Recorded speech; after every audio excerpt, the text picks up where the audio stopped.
गेल्या वर्षी अमेरिकेतल्या कोलंबिया विद्यापीठाने डॉक्टर बाबासाहेब आंबेडकरांचा आगळावेगळा सन्मान केला। विद्यापीठाने जगभरातल्या 100 विद्वानांची यादी केली आणि या यादीत पहिलं नाव होतं डॉक्टर बाबासाहेब आंबेडकर यांचं। विशेष म्हणजे या यादीत ते एकमेव भारतीय नाव आहे।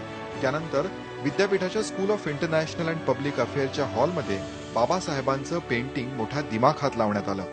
And it is here at Columbia that Ambedkar began his study of the political character and effects of different kinds of political institutions, including the Constitution, or at least other constitutions than India's. He would go on, of course, to play a major role in that.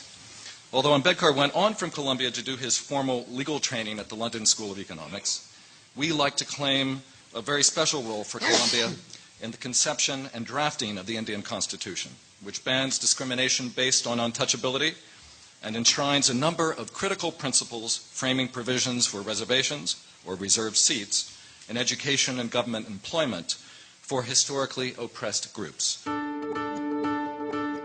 या ठिकाणी Colombia विद्यापीठाने जगभरातील राष्ट्रांच्या राज्यघटना आणि कायद्याच्या अभ्यासासाठी बाबासाहेब आंबेडकर अध्यासन स्थापन केलं। या ठिकाणी बाबासाहेबांचं शिल्प आणि त्यांच्या कामाचा गौरव करणारं साहित्यही ठेवण्यात आलंय। बाबासाहेब कोलंबिया विद्यापीठात शिकायला गेले ते 1913 मध्ये। त्यासाठी त्यांना बडोद्याच्या महाराजांकडून स्कॉलरशिप मिळाली होती। 1915 साली त्यांनी MA ची पदवी मिळवली। पुढे 1927 मध्ये याच विद्यापीठातून त्यांनी PhD घेतली।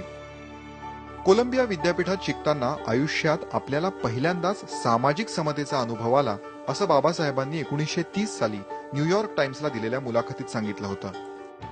पुढे 1952 मध्ये आंबेडकरांना सामाजिक योगदानाबद्दल सन्माननीय डॉक्टरेट पदवी बहाल करण्यात आली।